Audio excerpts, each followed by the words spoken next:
Bien. Entonces vamos a comenzar con el método gráfico, ¿sí? Yo les voy a explicar brevemente y luego vamos a atender las consultas de lo que no hayan comprendido y luego pasamos a trabajar con el cuestionario, ¿sí? Vamos a trabajar con el problema de fabricaciones manuales, ¿se acuerdan? Con el que habíamos comenzado, el primer problema tan simple, que era, debía producir dos tipos de productos, el producto 1 y el producto 2. Nosotros habíamos definido como X1 las unidades a producir el producto 1 y X2 las unidades a producir el producto 2. Y nuestro modelo de programación lineal había quedado formulado de la manera que lo tienen allí, o sea, maximizar la contribución total, y las restricciones estaban referidas a las horas de mano de obra, horas máquinas y las unidades de materia prima.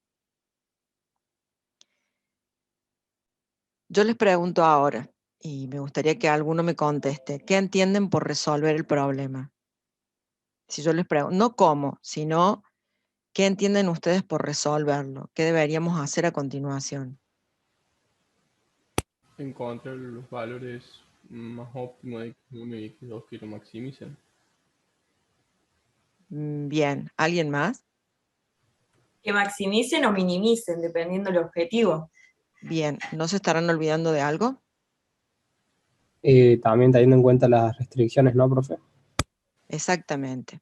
Entonces, lo que deberíamos encontrar, los valores de X1 y X2, que cumpliendo con todas las restricciones del problema, optimicen a la función objetivo, ¿sí? Y al decir optimicen, nosotros estamos incluyendo la maximización o minimización. Entonces, eso sería resolver el problema.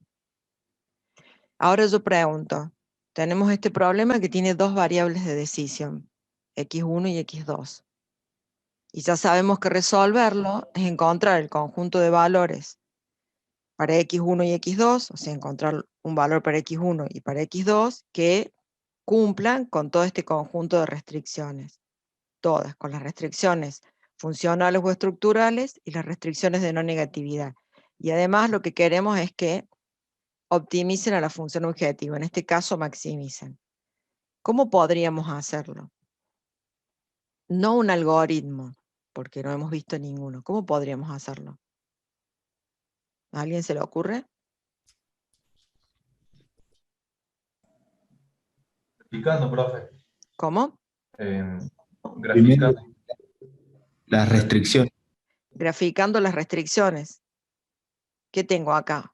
Un conjunto de, o un sistema de Ecuaciones. inecuaciones, ¿sí? Entonces deberíamos graficar este sistema de inecuaciones para poder encontrar el conjunto de valores que cumplen con estas restricciones y con las de no negatividad.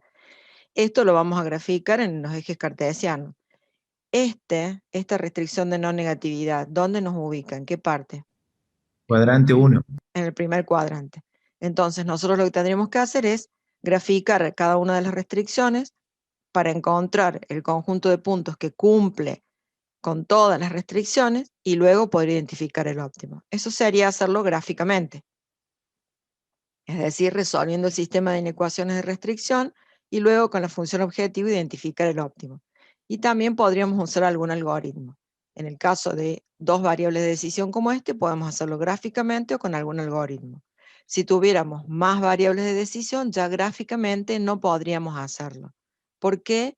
Y porque nosotros necesitamos asignarle un eje a cada una de las variables de decisión. Con tres variables podríamos graficar en 3 dimensiones, pero se haría más dificultoso identificar cuál es la solución óptima. Entonces directamente recurrimos a un algoritmo. Y si tenemos más de 3 variables, obviamente es imposible realizar el gráfico, ¿sí? Entonces, comenzamos. Vamos a encontrar el conjunto de puntos que cumple con todas las restricciones estructurales o restricciones funcionales. Y vamos a comenzar con la primera restricción. ¿Se acuerdan cómo debíamos hacer esto? ¿Alguien se acuerda? ¿No? ¿Cómo graficar las inecuaciones? ¿No era igualando, profe? Igualando. ¿Igualando qué? O sea, sacando la inecuación y haciendo una igualación. Tenés dos variables, así que despejás una y graficás. Está bien, pero sí, eso está perfecto. Pero ¿qué es lo que debería hacer entonces? Graficar la recta, o sea, la parte que corresponde al signo de igualdad, porque dice menor o igual, ¿verdad? Entonces, Claro. graficar la recta y luego ver cuál es el semiplano que lo cumple. ¿Sí? ¿Estamos de acuerdo? ¿Eso es lo que me querían decir? Sí, sí. Ustedes se saltaron un paso. Sí, tenemos que graficar la recta. Para graficar la recta, ¿sí? O sea, aquí tengo la desigualdad. Aquí dice menor o igual. Entonces, para poder graficar esto, primero tomo la igualdad, dibujo a la recta que representa, sería, si yo tomo la igual, es una ecuación implícita de una recta. Represento o dibujo a la recta que representa esta ecuación y luego me fijo cuál es el semiplano que cumple con este signo de menor. ¿Sí? Entonces tomamos la igualdad, graficamos la recta usando 2 puntos. Uno lo puede hacer de la manera que le sea más cómoda. A mí me resulta más cómodo en este caso buscar el corte con los ejes. O sea, uno tiene que buscar 2 puntos. Con toda recta, o sea, si yo tengo 2 puntos, sabemos que por esos 2 puntos pasa una y solo una recta. Entonces tenemos que buscar 2 puntos. A mí me resulta más fácil buscar el corte con los ejes. ¿Sí? Tomo la igualdad. ¿Cómo busco el corte con los ejes? Haciendo cero una de las variables. Exactamente. ¿Sí? Si yo quiero buscar el corte con el eje x2, que nosotros lo vamos a tomar como el eje vertical, hago 0 a x1. Y para buscar el corte con x1, hago 0 a x2. Entonces, si x1 vale 0, x2 es igual a 98, y si x2 vale 0, x1 es igual a 98. Con estos 2 puntos yo ya puedo dibujar a la recta. Entonces, en un gráfico, dibujamos a la recta. ¿Qué nos queda ahora? Lo que nos queda es identificar cuál es el semiplano que cumple con la desigualdad. ¿Sí? ¿Cómo harían ustedes? Todo lo que está debajo de la recta en el primer cuadrante, Todo lo que está debajo de la recta. ¿Por qué todo lo que está debajo de la recta? porque es Pues menor o es igual. menor o igual. Claro. Pero a veces no es así, porque Claro, depende de los signos que tengan los coeficientes. ¿Está bien? Puedo asignar. Intuitivamente, claro, intuitivamente uno dice menor o igual para abajo, mayor o igual para arriba, pero no siempre se cumple. Lo mejor que podemos hacer, que es lo que estabas por decir. Es asignar 2 puntos de uno y de otro lado. Exactamente. Tomamos un punto de un lado o del otro lado y nos fijamos si cumple con la desigualdad. Entonces, si por ejemplo yo tomo el punto 0, 0, que sería este, sería el más fácil para tomar, era 10x1 más 10x2, ¿se acuerdan? Menor sería, si yo quiero buscar el semiplano, 980. Entonces tendría 10 por 0 es 0, más 10 por 0 es 0, 0 es menor a 980, es verdadero que está de este lado. ¿Se entiende? Si yo tomo un punto aquí, de este lado, me va a dar falso. Esa es la mejor forma para identificar el semiplano, porque pensando que es para abajo o para arriba, me puedo equivocar. ¿Por qué? Porque depende de los Profe, signos. Sí. ¿lo puede repetir? ¿Qué es lo que querés que repita? ¿Cómo nos damos cuenta? Tomando un punto ¿Cuál de es? un lado o del otro lado de la recta, el que más te guste. Si yo tomo un punto de este lado y me da falso, quiere decir que es del otro lado. ¿Se entiende? Bien. Entonces, Sí, el sí, punto sí. 0, 0 es el más fácil en este caso. Entonces yo tomo el punto 0, 0, lo evalúo y me fijo si el lado izquierdo es menor a 980. Obviamente me da menor, quiere decir que de este lado está el conjunto de puntos que cumple con la desigualdad. Bien, gracias. Entonces ahora puedo decir que el conjunto de puntos que cumple con la desigualdad de esta restricción más la de no negatividad es esta zona que yo tengo sombreada aquí en verde. ¿Se entendió esto? Lo mismo, Sí, profe. bien, lo mismo hacemos ahora para las restantes, ¿sí? Entonces ahora para la restricción de las horas máquinas hacemos exactamente lo mismo. La tomamos como una igualdad, le damos a x1 el valor 0 y averiguamos el valor de x2. y luego le damos el valor 0 a x2 y averiguamos el valor de x1. Dibujamos la recta, ¿sí? Que en este caso es esta que está aquí, y ahora me fijo cuál es el conjunto de puntos que cumple simultáneamente con ambas. O sea, dónde se juntan todos. ¿Sí? O sea, esta parte, por ejemplo, que cumple con esta restricción, no me interesa porque no cumple con la primera. ¿Sí? Ustedes seguramente cuando lo hacían, sombreaban una parte, sombreaban la otra, y después se fijaban dónde estaban la intersección de todos los puntos. Aquí lo podemos hacer directamente. ¿Está claro? Aquí ya tengo 2 de las restricciones. ¿Sí? Sí, profe, perfecto. Bien. Entonces ahora pasamos a la tercera restricción, que es la de materia prima. Y entonces aquí hacemos exactamente lo mismo. ¿Sí? Le damos a x1 el valor 0 y averiguamos el valor de x2. Y luego a x2 el valor 0 y averiguamos el valor de x1. Graficamos y nos fijamos esta sería la recta, esta que viene aquí. Nos fijamos ahora el conjunto de puntos que cumple con las 3. Entonces aquí yo ya tengo las 3 inecuaciones graficadas y obtengo un poliedro, ¿sí? Un conjunto solución. Esta zona gris es el conjunto de puntos que cumple simultáneamente con todas las restricciones funcionales y como además está en el primer cuadrante, también cumple con la restricción de no negatividad. En esta zona sombreada, nosotros tenemos todas las soluciones posibles para este problema. Es decir, todas las combinaciones posibles de x1 y x2, o las combinaciones de producción del producto 1 y producto 2, que cumplan con las restricciones. Pero de todas ellas, ¿qué queremos nosotros? Identificar a la que nos dé el máximo óptima. beneficio, exactamente. Esto que está aquí, sombreado en gris, se llama región factible, región de soluciones factibles o poliedro de soluciones. Aquí están todas las soluciones posibles. Entonces ahora, para identificar el punto óptimo, vamos a tener que usar a la función z, ¿verdad? Porque ahí, ¿cuántos puntos tengo en el gráfico? Infinitos. Infinitos, por lo tanto yo no puedo evaluar infinitos puntos y ver cuál es el que me da el máximo beneficio. Esto quiere decir que voy a necesitar a la recta z para poder identificar la solución óptima o punto óptimo, en este caso. Esta es la recta z, ¿sí? ¿Me iban a preguntar algo? No, profe. Bien. Esta es la recta z, ¿sí? Esta también te está representando a una recta, ¿sí? Esta tiene la forma implícita paramétrica. ¿Por qué paramétrica? Porque aquí tengo un parámetro que está, un valor que está no identificado ahora, que es parámetro, ¿sí? Si yo le quiero poner en forma explícita, como ustedes la conocen, me quedaría de esta manera.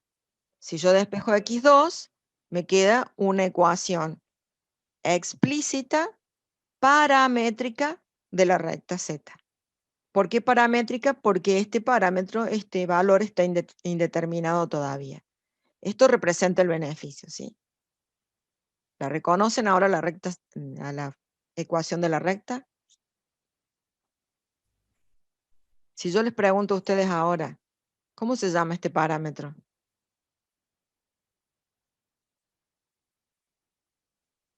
¿No sería, profe, el término independiente? No. Dentro de lo que es esta es una ecuación de una recta, ¿se acuerdan? Es a más b por x. Y igual a más b por x. Este parámetro, ¿qué representaba en la ecuación de la recta? ¿Puede ser, profe, la ordenada al origen? Es la ordenada al origen, perfecto. La ordenada al origen, o sea, el corte con el eje vertical. ¿Y este? La pendiente. Exactamente. Es el coeficiente angular y me indica cuál es la pendiente de la recta, o sea, cuál es la inclinación de la recta. Entonces, si nosotros la miramos ahora, habiendo recordado esto, nos podemos dar cuenta que esta recta en realidad está representando a una familia de rectas, todas paralelas entre sí, porque todas tienen el mismo coeficiente angular, pero van a tener diferente ordenada al origen a medida que yo vaya cambiando este valor, este parámetro z. ¿Sí? ¿Se entiende hasta ahí? Sí, profe. Bien. Ahora, z, para nosotros, ¿qué representa? Para nuestro problema. ¿Qué es z? El beneficio. El beneficio. Bien, entonces a medida que yo aumente este valor, ¿sí? Estoy aumentando el valor de la contribución a las utilidades o del beneficio. Y lo que estoy haciendo es aumentando la ordenada al origen. Si todas estas rectas tienen la misma inclinación, quiere decir que yo las voy a estar desplazando, ¿sí? Voy a estar dibujando rectas paralelas, pero como la ordenada al origen va a ir aumentando, las voy a ir alejando del origen. ¿Sí? ¿Se entiende? Sí, Todo profe. esto Sí. es para decirles profe. que en realidad nosotros lo único que necesitamos es dibujar una de las rectas de esta familia. ¿Cómo la voy a dibujar? Dándole un valor arbitrario a z. Arbitrario quiere decir eso, arbitrario, el que quieran. ¿Está bien? Evidentemente yo no le daría el valor 1, porque me daría acá al ordenar al origen un séptimo y sería difícil de dibujar en el gráfico. Entonces le daría un valor más grande. ¿Está bien? El valor lo eligen ustedes, no importa, pero que esté dentro de la escala del gráfico que ustedes tienen. Entonces le damos un valor, ¿sí? Esta es la escala, ¿verdad? Si yo le doy el valor 1, me va a dar algo aquí muy chiquitito, fíjense aquí, no lo voy a poder dibujar. ¿Sí? Entonces, tengo que asignarle otro valor que me permita dibujar en esta escala. ¿Sí? Entonces le damos un valor cualquiera y obtenemos una recta. Si yo quiero, ahora le doy un valor un poquito más alto y obtengo otra recta de la misma familia. Y le doy otro valor más alto y obtengo otra recta. ¿Sí? Ujú. En realidad, yo lo único que necesito es asignarle un valor. Si quieren, le dan 2 para saber para qué lado se mueve, cuál es el sentido de optimidad de la recta. Pero yo ya sé ahí, con esos 2 valores, que yo trasladando la recta, el último punto, fíjense que va a tener en común la recta, esta recta z, con el políedro de soluciones es este. O sea que yo aquí ya puedo decir que este es el vértice óptimo. ¿Se entiende? No hace falta que esté dibujando y a ver si le acierto, a ver cuál es el valor que me toca ese punto. No, simplemente yo me fijo hacia dónde se desplaza y puedo identificar de estos vértices cuál es el vértice óptimo. ¿Está claro? Sí, profe. De nuevo, quiero recalcar, porque seguro que después me van a preguntar, que arbitrario quiere decir cualquiera, el que yo quiera. ¿Cómo lo elijo? Porque después me dicen, profe, ¿y cómo lo elige? Que me caiga acá adentro, que la ordenada al origen no me dé 10.000 y me esté allá arriba y no la puedo dibujar, o me dé 0,3 y no la puedo dibujar acá, ¿se entiende? Entonces, que me fijo acá y veo cuál es la escala. Ustedes ya están en 4º año de ingeniería, o sea que eso se tienen que dar cuenta. ¿Mm? Bien. Una vez que hemos realizado podemos decir que este es el vértice óptimo. Pero ¿qué necesito saber? ¿Qué necesito informarle a este señor? A Manuel. Necesitas ese punto. Claro, pero ¿qué significa necesito ese punto? La Los valores Valores de de X. X1 y X2. Exactamente. ¿Cómo hago para identificar los valores de X1 y X2 en este punto? Igualando ambas rectas. Claro, acá tengo que surge de la intersección de esta recta y de esta otra recta, las horas de mano de obra y las horas máquina. ¿Sí? Entonces lo que hago es resolver este sistema. ¿Sí? El punto óptimo surge de la intersección de estas dos rectas. Por lo tanto, tengo que resolver este sistema de ecuaciones. Repito, ustedes ya están en 4º año de ingeniería. Yo asumo que ustedes saben resolver un sistema de 2 ecuaciones con 2 incógnitas. Lo resuelven de la forma que quieran. Yo les sugiero que aprovechen para para repasar Gauss-Jordan. Eso se los dejo para que lo hagan ustedes, como más les guste. Resuelto ese sistema, me dice que el valor de x1 es 35, el de x2 es 63. Quiere decir que yo le debería decir a Manuel que para lograr el máximo beneficio tiene que producir 35 unidades del producto 1, 63 unidades del producto 2. Y que su máximo beneficio va a ser 581 pesos. ¿Y de dónde saco este 581? Y reemplazo los valores de x1 y x2 en la fórmula de z original, digamos. Exactamente, reemplazo los valores de x1 y x2 en la función z y ahí averiguo cuál es el máximo beneficio. ¿Está entendido hasta aquí? ¿Sí o no? Sí, profe. profe. Sí, sí. Perfecto.